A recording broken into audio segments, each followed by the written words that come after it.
Magandang araw mga boss. So magpapakain ako ng aking mga alaga. So bali ito pala yung napapisa ko ng mga nakaraang buwan. So bali nasa 28 na sisiw ito.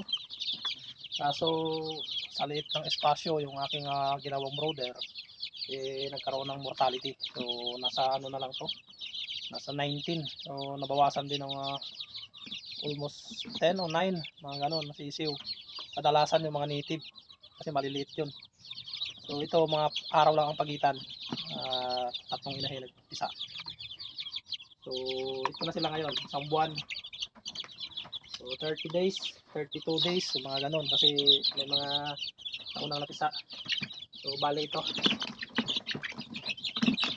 Tulad nito, ang lahi na ito is Dumpo Tanaka. So ayan, isang buwan, napakaganda. Laki ng mga paa. So yan yung Dumpo. So di hamak na mas malaki talaga kaysa native. Yan, napakagandang lahi, Dumpo. Yan, na malalaking manok ito mga boss. Ikumpara natin yung native. Malayo. So tingnan natin yung native. So, ito yung native.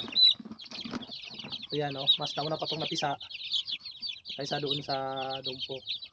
Ang laki ng diferensya. Ayan, So yun ang kagandahan pagka malalaking lahi. Advantage talaga pagdating sa katawan.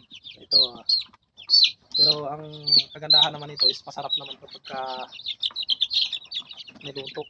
Ayan, masikip na nga sila dito. Ayan. So dito naglagay pala ako ng palatandaan dahil sama-sama ko nga silang nilagay.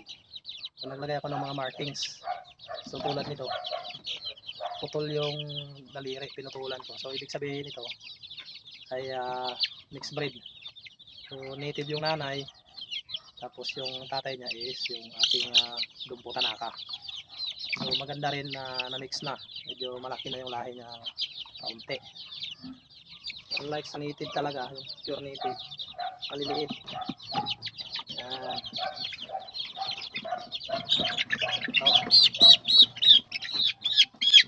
So ang laki